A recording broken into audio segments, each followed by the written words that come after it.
नमस्कार। मैं अमित श्री अरविंदो सोसाइटी की ओर से आपका हार्दिक स्वागत करता हूं। आज हम शिक्षा में शून्य निवेश नवाचार अर्थात ZIIEI कार्यक्रम के द्वारा संकलित किए गए एक रोचक नवाचार प्रश्न बैंक को लेकर आए हैं। इसके लिए हमने NCERT बोर्ड के कक्षा 4 के हिंदी विषय के पाठ क्रमांक 6 नाव बनाओ लिया है। यह पाठ नाव बनाओ के अंतर्गत संज्ञा, सर्वनाम, क्रिया, विशेषण, शब्दावली, तुकांत शब्द आदि के कॉन्सेप्ट की व्याख्या की गई है।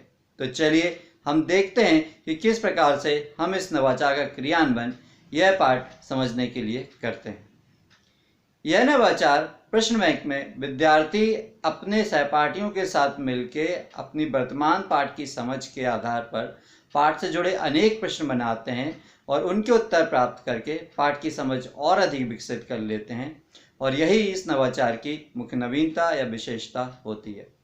इस नवाचार के कारण न केवल विद्यार्थी पाठ की विषय वस्तु से रूबरू होते हैं, बल्कि बच्चों के सर्वांगीण विकास के लिए, बच्चों के होलिस्टिक डेवलपमेंट के लिए जो भी गुणों की आवश्यकता होती है, जैसे शिष्टाचार, अनुशासन, धैर्य, विनम्रता, परस्पर सहयोग, आत्मविश्वास, ये सारे गुण बच्चों में धीरे धीरे इस नवाचार के कारण विकसित होने लगते हैं। तो चलिए हम देखते हैं कि किस प्रकार से हम इस नवाचार का क्रियान्वयन अपनी कक्षा में कर सकते हैं। इस नवाचार का क्रियान्वयन एज अ रिवीजन या पुनरावृत्ति के रूप में होता है। इसलिए शिक्षक पहले से यह सुनिश्चित करके रखते हैं कि इस पाठ का निर्माण, व्याख्या और समझाइश कक्षा में पहले ही कंप्लीट हो चुकी हो इस नवाचार के क्रियान्वयन के पूर्व।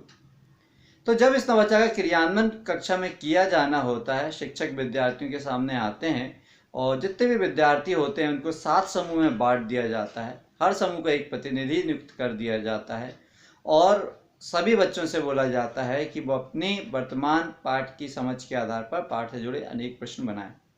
ये जो प्रश्न होते हैं ये लघुत्तरीय, अति लघुत्तरीय, दीर्घोत्तरीय और व्याख्यात्मक हो सकते हैं। थोड़ी देर में सभी समूह के प्रश्न बैंक बन जाते हैं। सभी समूह के प्रश्न बैंक से बोला जाता है, सभी स्टूडेंट्स बोला जाता है कि वो अपने जो प्रश्न बैंक है वो आदान प्रदान कर लें, एक्सचेंज कर लें। तो उससे हर विद्यार्थी के पास हर प्रकार के प्रश्न आ जाएंगे। फिर उसके बाद जब सारे प्रश्न बैंक तैयार हो जाते हैं और एक्सचेंज भी हो जाते हैं, तो शिक्षक सारे प्रश्न बैंक को मिलाकर एक मुख्य क्वेश्चन बैंक बनाते हैं। उसमें सारे प्रश्न बैंक के क्वेश्चन समाहित कर लिए जाते हैं। ध्यान बस इस बात का रखा जाता है कि किसी भी प्रश्न की पुनरावृत्ति ना हुई हो। फिर उन प्रश्नों के आधार पर सभी को उत्तर लिखवा दिए जाते हैं, नोट करवा दिए जाते हैं, समझा दिए जाते हैं और बच्चों को इस प्रकार से पाठ की समझ बहुत अधिक विकसित हो जाती है। जितने प्रश्नों को उत्तर प्राप्त करके पाठ की समझ विकसित हो जाती है। अब इस प्रश्न बैंक में विद्यार्थी किस प्रकार के प्रश्न लिख सकते हैं, जैसे इस पाठ में किस चीज की बात हो रही है। इस पाठ में नाव की बात हो रही है। नीला शब्द का तुकांत शब्द क्या है? नीला शब्द का तुकांत शब्द पीला है। या कितने समुंदर लाता है? वो 7 समुंदर लाता है। तो इस प्रकार से प्रश्नों को समावित करके बच्चे और अधिक कॉन्सेप्ट को क्लियर कर लेते हैं और पाठ के बारे में समझ जाते हैं। उम्मीद है कि नवाचार का क्रियान्वयन आपको बहुत पसंद आया होगा और इसका क्रियान्वयन आप अपने विद्यालय में जरूर करेंगे। हमें पूर्ण विश्वास है कि इसके बहुत अच्छे सकारात्मक परिणाम आपको देखने को मिलेंगे और आपकी स्कूल की लर्निंग आउटकम में जरूर वृद्धि होगी। यदि ये वीडियो आप फेसबुक पर देख रहे हैं तो प्लीज़ ZIIEI का फेसबुक पेज जरूर लाइक कीजिए।